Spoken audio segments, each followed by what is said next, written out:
Let's take MaitreANL, who is joining us on the line to UK this morning. We'll come back to our callers. MaitreANL, good morning and welcome to the program. Yes, good morning, Mr. Lasha. Good morning, Gladys. It's a pleasure to be on your program today.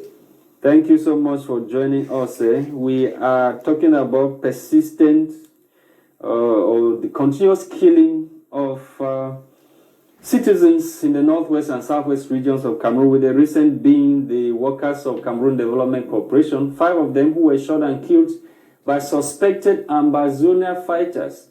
And like the last caller said, at the end of the day, somebody asked yesterday, what is really the root cause of the Anglophone crisis?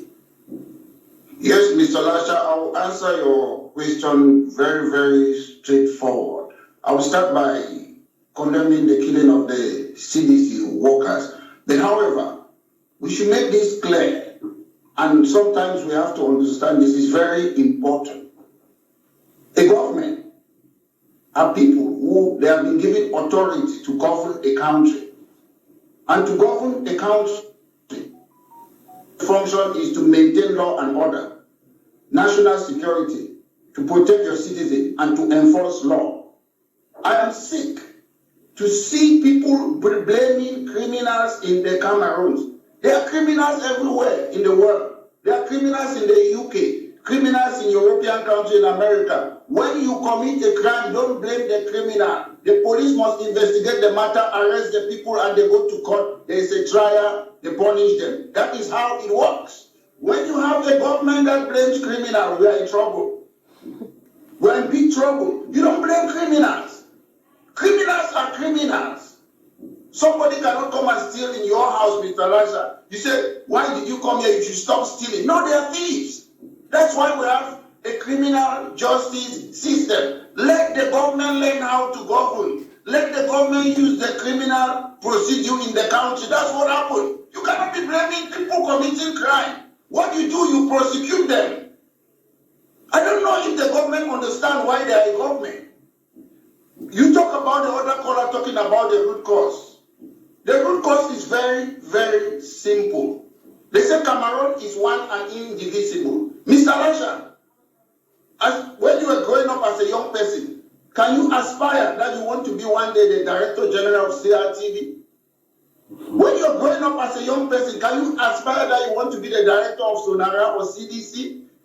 Can you want to be a minister or a president of the country? If you want, they should remove the glass ceiling. There is a glass ceiling that some people, they cannot go above that glass ceiling. There is a glass ceiling that when I was studying, I went to Mbakele, I did public law, everything was in French.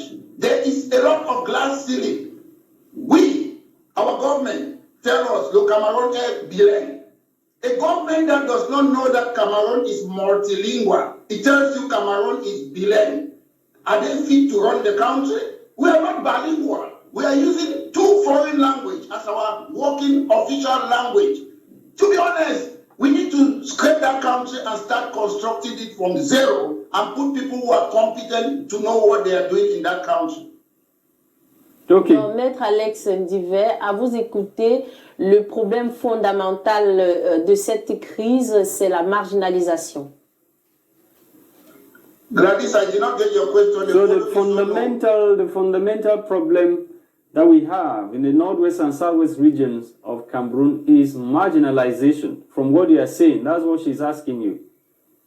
The issue to me is simple. Listen, there are already solutions everywhere in the world. Democracy, we copy it from somewhere. Democracy is not only about election. No, MaitreANL, we are asking you this question. You are a lawyer, very learned for that matter. We're asking you this question because it is coming up. Many people keep asking, what is the root cause of the problem? Because they don't understand anymore. Mr. Lasha, there is a problem. But before I dive into the problem, there are people who have been in power for 60 years now, themselves coming out from that problem. That is why we cannot solve the problem. The problem is very simple. I've made it time and again on your program. Some foreign countries came and created some countries, the English and French part. The French part is using their institution on the English part while they are obliterating the institution of the French part. I will repeat what I've been telling you on your program. In Northwest and Southwest, former British Cameroon, we don't use unelected governor, we use elected people. We don't use a name that came from France. We don't use a corps normal superior from France. We don't try civilians in military Alex. Those are the problems. Alex. All the government needs to do, the solution is simple. Alex, this thing you are saying, Alex, this thing you are saying, if you take an amber boy in the bush, will he be saying the same thing you are saying? Do they even know that this is the problem?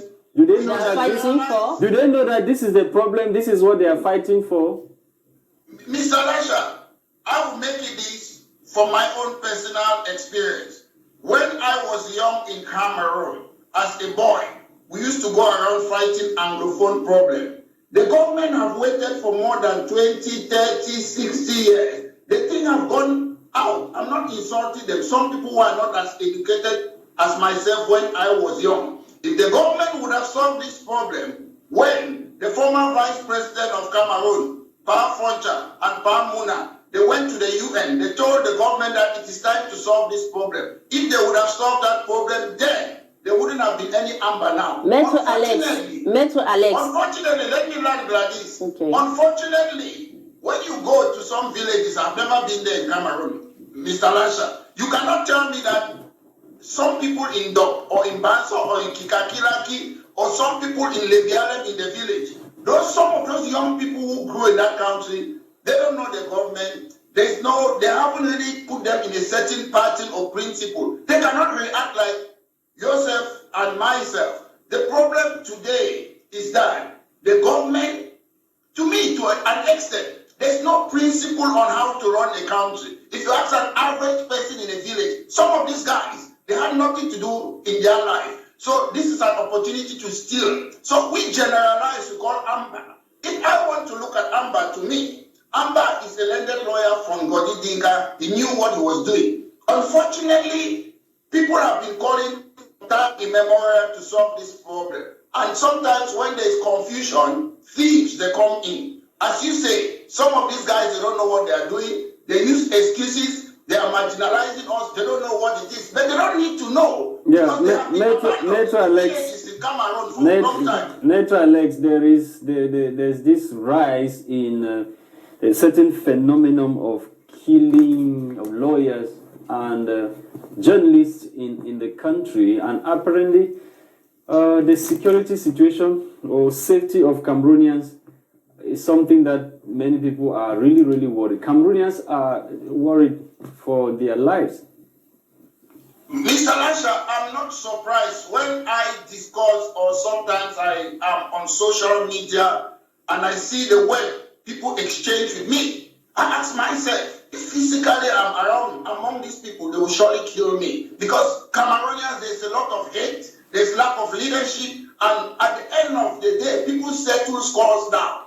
You don't know who can kill you in Cameroon. I was there. People call me, even when I just told you, some friend, don't go there. They go, I said, I don't care. Because sometimes some of us, when we fight for what we are fighting, we are ready to think we are joking. Some of us, we don't bother. So you don't know who can kill you now in Cameroon. You might have a problem with your land, with somebody, a land problem. That person will kill you, you think it's Amber or you think it's government. We don't know who is the killer today in Cameroon. People are settling. Our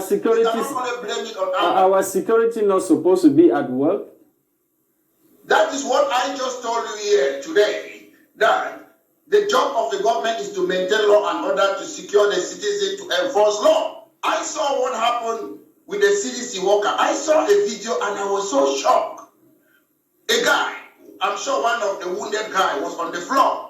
And he was telling this military man, please, can you put me in a car in pidgin English, in broken English?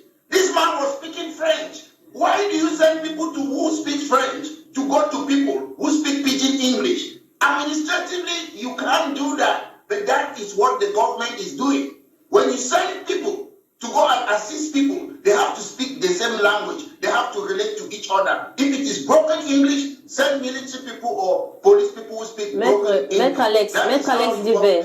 Maître Alex Diver, vous avez présenté depuis le début de votre analyse une situation où le Cameroun a été créé par des colons divisés. Somebody has asked a certain question whether the Amber boys knows why they are fighting. Some cannot even write their names, so they are just fighting like. Sir, what is your name, please? Where are you calling us from? That's what I can say. Hello? Hello. Your name, where you're calling us from? You don't just come to the program and start talking. My name is Taylor. I'm calling from Kribi. Okay, thank you. Thank you for your contribution. Alors, Maître Alex Diver, vous avez parlé d'un problème, la création du Cameroun, deux Cameroun, le Cameroun français et le Cameroun anglais. À vous écouter, depuis que vous élaborez, on a l'impression que le problème au jour d'aujourd'hui, c'est l'anglais et le français. The language I problem. keep on, I've been using institution. I don't know why you don't listen. If you look at Canada, some people when they're French and other English people, they colonize it. They realize that they have foreign institution. So Quebec is governing itself. That's what is happening.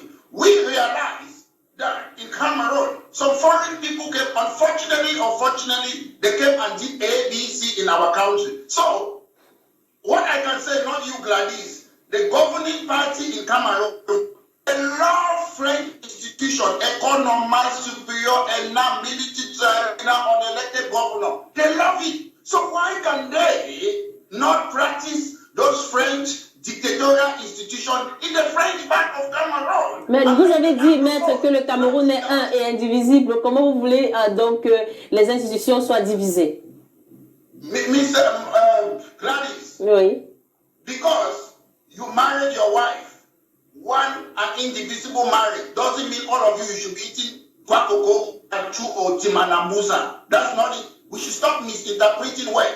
United Kingdom is one and indivisible, but the Scottish people have their own government, their own parliament. That is democracy. Northern Ireland. Donc, ce que vous proposez, maître Alex, c'est que la partie anglaise du Cameroun ait son propre gouvernement?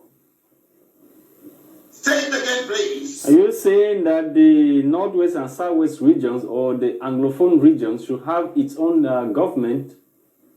It should have its own parliament. Listen, at the end of the day, let me tell you this. Mr. Lasha, indoor, do you tell Bali, Nyonga people to come and have the same customary law with the people of North? Do you tell the people of some Bameleke people or Bafan people to have the same meeting with Bangate? No, it is already working. But the level that they are refusing us to have the same thing is the French and English matter, the institution. All our customary institution in the Cameroon is separate. So Cameroon is one and indivisible. We see that a Betty man is practicing another culture from a man if Cameroon is one and indivisible. Why are all of us not practicing Betty custom and tradition because we are one and indivisible? We should stop fooling people. The government should learn and be open-minded and be liberal. Know that we are different and democracy is about difference. One and indivisible means I love Timanambusa, you love Egusi soup. When you force everybody to eat Timanambusa, it's divisible. Yeah, Mr. Alex, in 1 minute, you don't have much time to waste. In 1 minute, now that government has come out clearly and said she did not mandate Canada to mediate in the ongoing conflict, where do we move from this end? Where do we move from? My point, I want to make it clear, Mr. Lasha, for those of you or any person who say that government mandated Canada, we know the modus operandi of the government. If anything wants to come out, it has to be a signature, high instruction for President Paul Biya. Was there any high instruction from President Paul Biya? No. Some junior ministers might go around fighting for their interests as the tectonic plate is changing. Mr. Biya is old. They are trying to position themselves. So to me, to an extent, I'm saying if we look at the modus operandi of So are you saying that the Canadian government, because it's only one person who authorized it in that country. Are you saying that the Canadian government lied? The Canadian government lied? I'm not saying that they lied. The Canadian government did not do its due diligence. Due diligence in the sense that it's only Mr. Biya who authorized things in that country. So any other person who comes in the name of whether it's the Prime Minister, whether it's Ngongo or whatsoever, is not Mr. Biak. So Thank that you. is what the Canadian government would have known, that there is only one person who signs presidential decree, gives high instruction. Was there a high instruction for the Canadian top? Was there a presidential decree? The answer is no. So the Canadian government too, they understand, they have representatives in Cameroon. They know that only Mr. Biak can authorize something. Thank Lie you. or not lie is not the problem. Thank they you, fail Mr. to Alex. follow the modus operandi of the government. Thank you, MaitreANL, for coming this morning. Thank you to our callers and other tele